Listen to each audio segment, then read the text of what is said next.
Hi everyone, welcome to HubSpot's episode 251.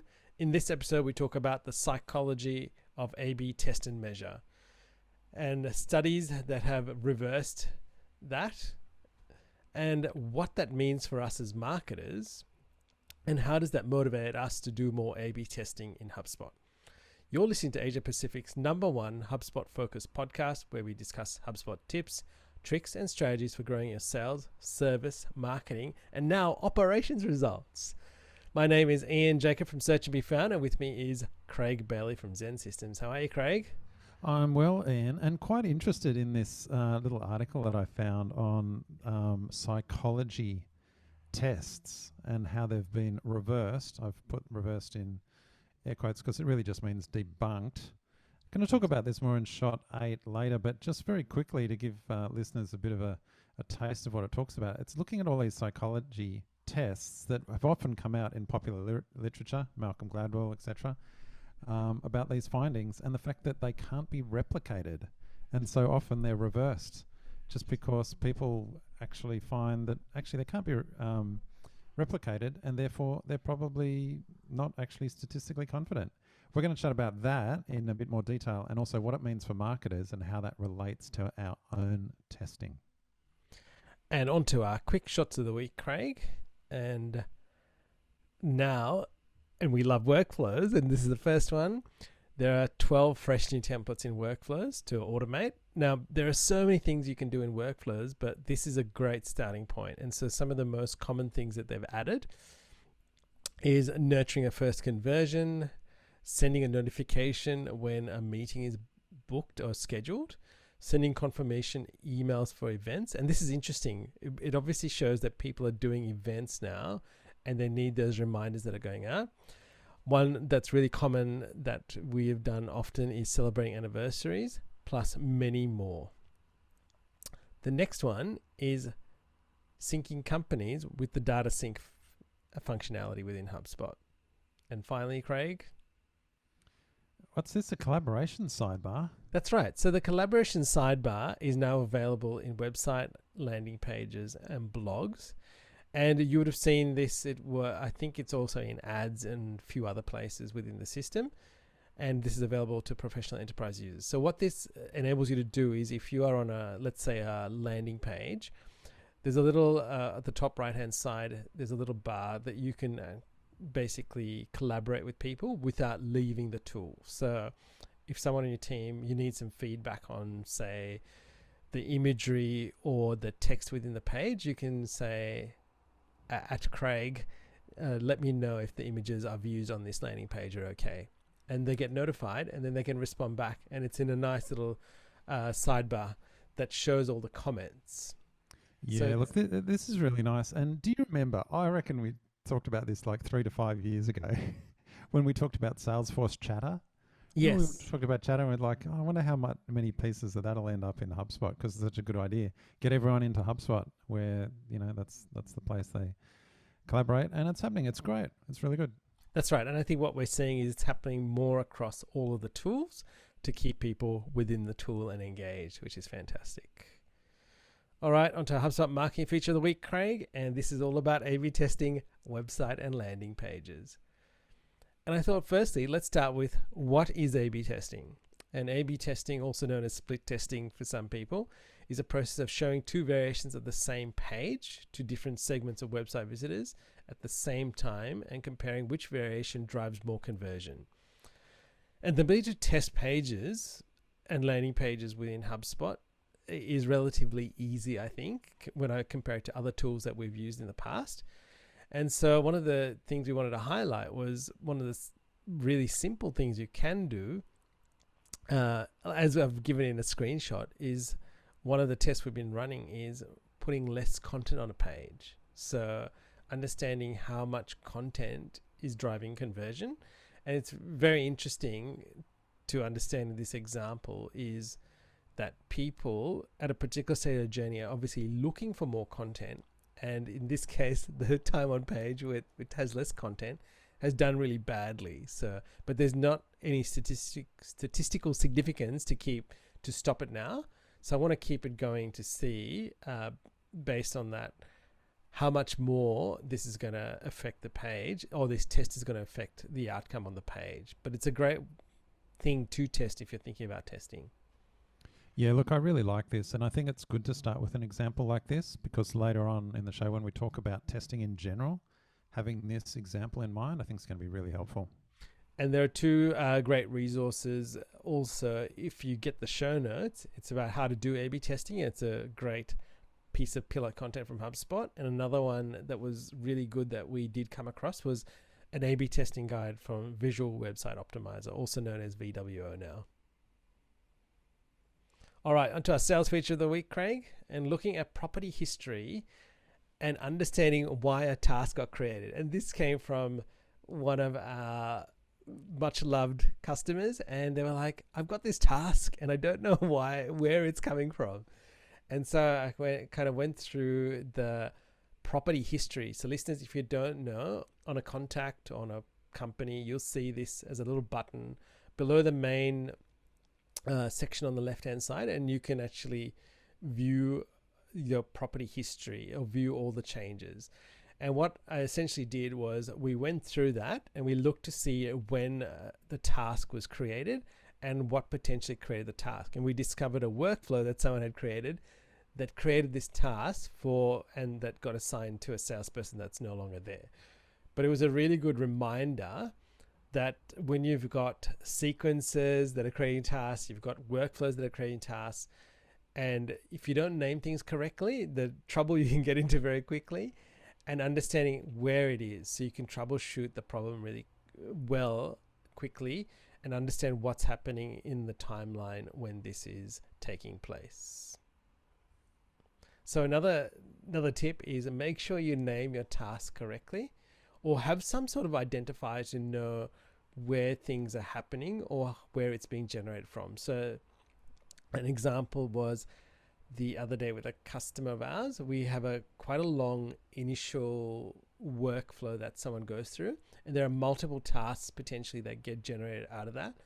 So we numbered it based on the step that the task was in. So we could easily identify that something failed at this particular point, or we know that someone exited at this point when this task got created. So it was a really good way to easily pinpoint where that was happening. Craig, what about the email marketing feature of the week, Craig? A/B testing and marketing emails. Yeah, look, and this is another good example you've put here about you can A/B test easily in emails. And what do you find is the main thing that you test straight away, or the easiest thing to test, Ian? Subject lines, Craig. And again, this is an easy way that HubSpot, the first thing you can do in HubSpot is to test your subject lines of your emails. Now, Craig, what's some little bits of gold that you can give listeners? Okay, so one of the things we've been testing with one client, take this as a suggestion, not as Gospel, a recommendation necessarily, but we're actually testing emoticons, or are they emojis? I always forget. Yep. In subject lines, testing at the start. Personalization, of course, is another good one to test in subject line. Some people like it, some people don't. Have you found that? Yeah, exactly. I actually find that myself when I see in the subject line my name. I automatically think, oh, hello, here's a marketing email, so I'm less inclined to open it. However, other people who might not be aware of it, they do like the personalization. So it depends on the industry that you're in, but that's the beauty of test and measure, isn't it? Exactly. Check what works. Absolutely. And so listeners, this is the most simplest test you can do to start off with. And essentially how it works is that it would choose a sample size of data. So essentially what HubSpot does by default is it will do a distribution of a 25% test on each variation before it sends the remaining 50%. And generally that test has to have over 1,000 recipients that it can do it with. And also it spreads it over a time base of 4 hours to run that test before it sends the final winner out to the recipient. So just be aware of that when you're sending emails. Now, Craig, we were talking about the interesting thing when we see things put in front of us and the psychology of people in the system. And what we have discovered recently is we see a test status column in HubSpot for landing pages, for website pages. And what has this done, Craig? Well, right. And it's there, by the way, I'll just explain what it means in case people aren't sure. But the test status shows whether you're actually running a test on that page. Have you set up an A/B test on the landing page, for example? But what we were wondering is, and we're going to get a bit meta here, I guess, is HubSpot testing something in their interface to see whether by having a testing column, they can encourage people to run more tests, right? So sorry, it sounds like I'm in the inception at this point. But it's really interesting. And so I always like to see, because the user interface, very precious commodity, right? So if you're going to take up a whole column in a default listing with test status, it must be because someone has said, yeah, they've thought about this. It wasn't just whacked on there without any thought. Really interested to see it. But it shows that HubSpot are really pushing this whole testing line. And of course, that's what led to this entire episode that we're recording now around testing and also the psychology behind it. And so wanted to highlight this, and maybe it will prompt you, if nothing else, to set up a test on a landing page. They can be very simple, or as we noted earlier in the show. And the other thing you can do, I've got some screenshots in the show notes, is you can very easily filter out to see which of your pages have actually got a test status assigned to them. You can also, view on variations and things like that as well. But yeah, it's interesting, isn't it, Ian?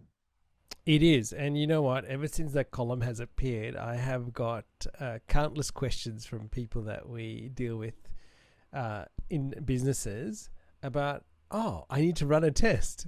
And I'm pretty sure it was prompted by seeing that column and where it says that there is no test running. And like I was talking to you before, Craig, I think this is something that people think that almost like I've served you something on a plate and you can see you're not going to eat it, or you haven't eaten it, and it's kind of glaring in your face going, why is it not eaten? And that's kind of what this column's doing to people. It's like, why is this not being used? You need to use it. So I think it's very clever, and it's definitely encouraged people that we work with to think about running more tests and how they can run more tests. Because I think the first part is, yes, we want to run one, but then what do we want to achieve by running the test, and what do we want to test? So a bit of thought is required, but I think it's well worth the thought and the execution to get the result.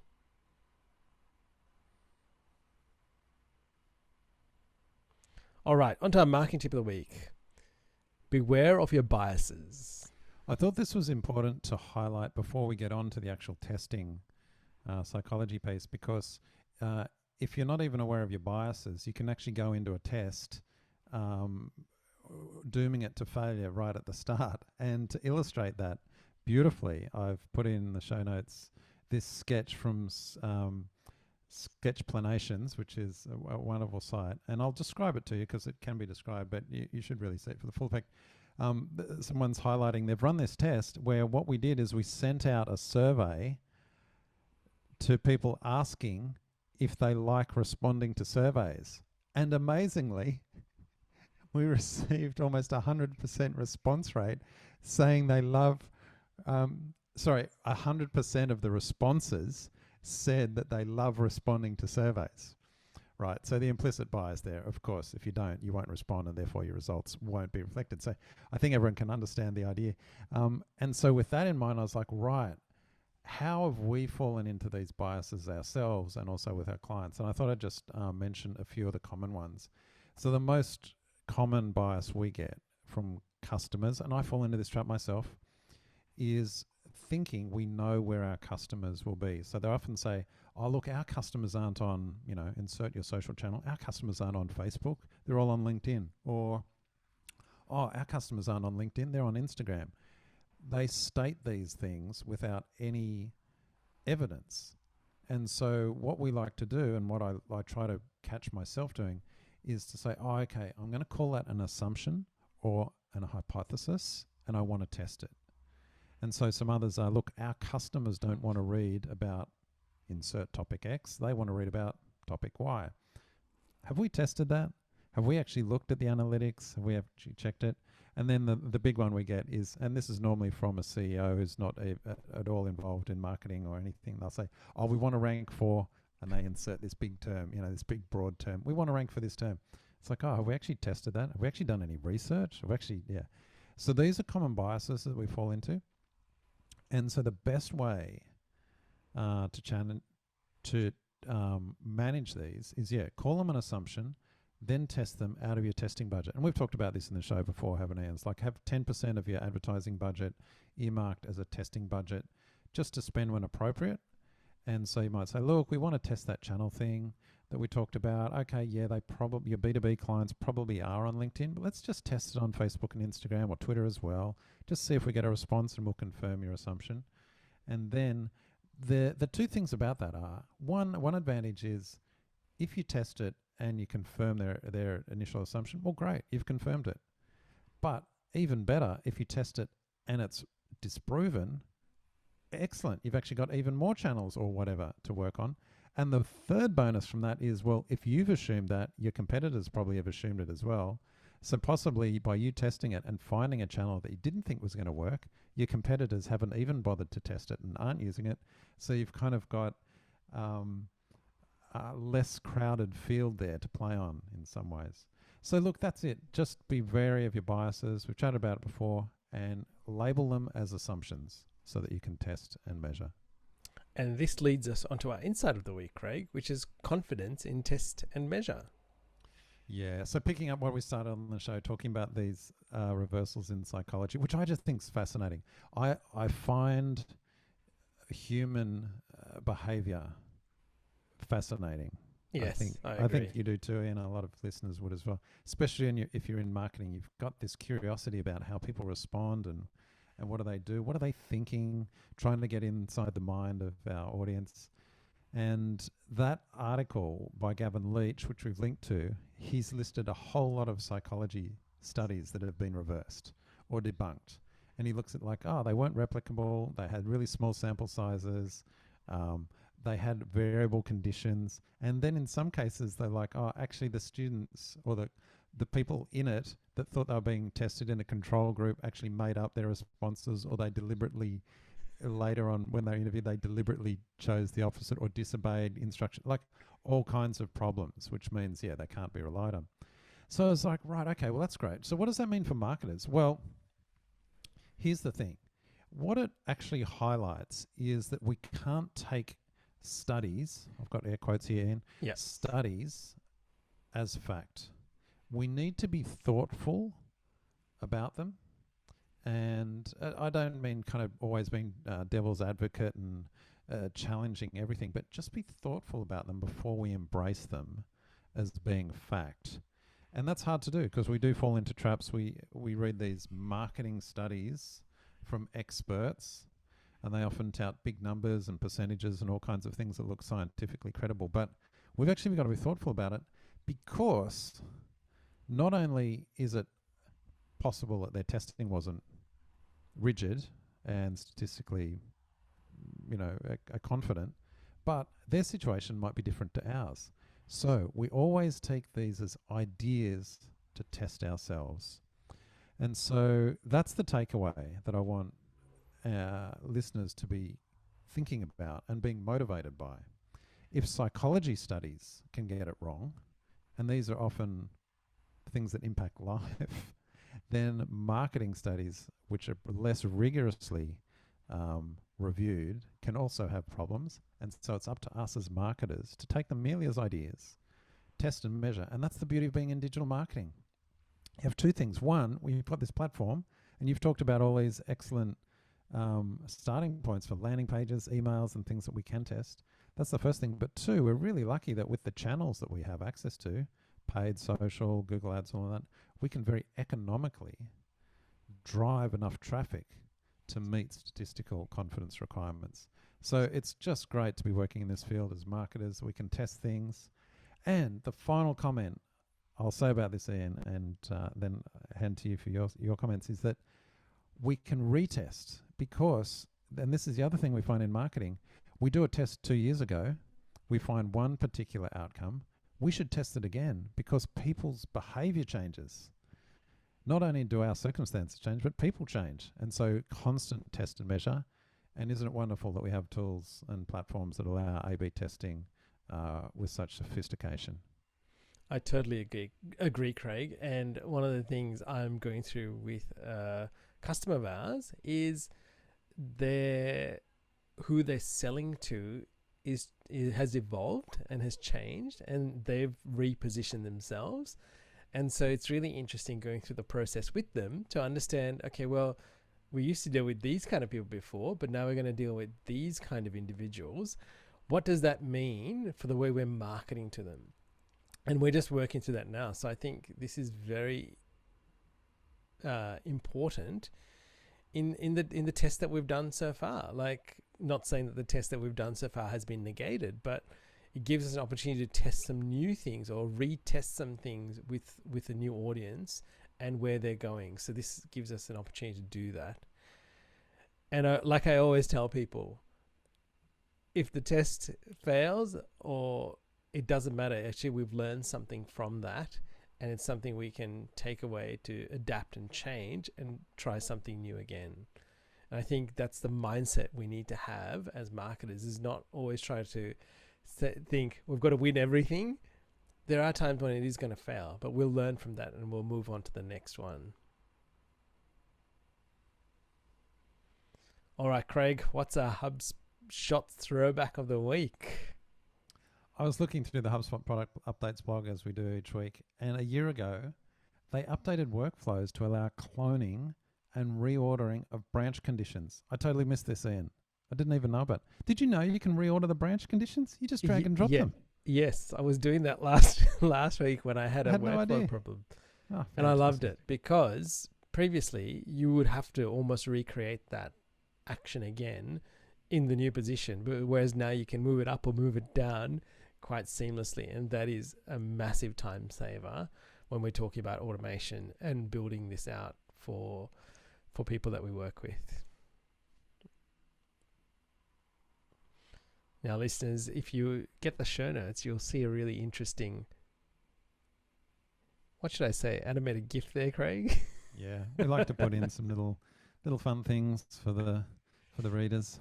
All right, and on to our resource of the week. We have got a Google Analytics 4 overview, and this is another gem from Olga as she walks through a number of Google Analytics 4 reports and tips. And listeners, if you have kind of buried your head in the sand with this, I would recommend you start somewhere, because everything will eventually move to Google Analytics 4.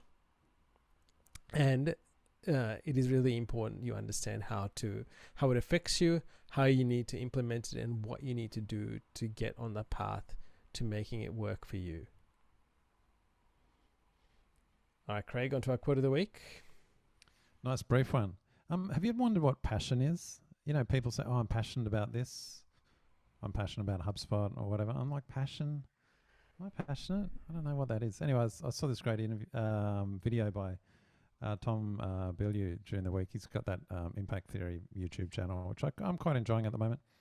And he simply said, passion is interest plus mastery, which I found really helpful, because sometimes I get into these thumps. I'm like, oh, I'm not passionate about anything. It's like, well, what's your definition of passion? It's like interest. Oh, I'm interested in something. Well, I'm interested in HubSpot. Oh, I want to master it, gain mastery in something. So folks, if you're looking to get more passion in your life, follow your interests and master something. Get really skilled at it, and then that drives passion. All right, and we have some bonus links in the show notes and some big shots. And this is really interesting, listeners. Website visual presentation is important, and Google's John Mueller suggests that visual presentation of a website can impact its visibility in the search results. And Craig, I'm sure we've spoken about this before, but here you go. They're telling us now. Yeah, is anyone really surprised? Oh, this website looks good. Oh, there's a chance it's a better user experience. Oh, which will drive better rankings in time, I'm sure. Yeah, I don't think anyone should be surprised by that. And what's an exception to that, Craig? Oh, well, look, we always we pull out our trusty exceptions list, and the Warren Buffett's Berkshire Hathaway site is a classic for this. Although I noticed, Ian, it now works on mobile. That's right. You know, I think we chatted about a year ago, and like it's the ugliest site you can probably come across. It didn't even work on mobile until recently. So, well, at least it has improved a bit. But there's an example of a site that will always rank well. Maybe that was a big update, Craig. It probably was. Well, listeners, I hope you've enjoyed the show, and we would appreciate if you could share with one of your friends or colleagues that are using HubSpot or considering using HubSpot, as that will greatly help us. And again, if you want to launch your campaign in HubSpot, we have a 28-day marketing challenge running where we will guide you through launching a campaign in 28 days using HubSpot Marketing Professional. If you're interested, register for our August cohort. That's right, and that will remain there, so you can register for the next cohort that's taking place, and we would love your feedback. Well, Craig, until next week. Catch you later, Ian.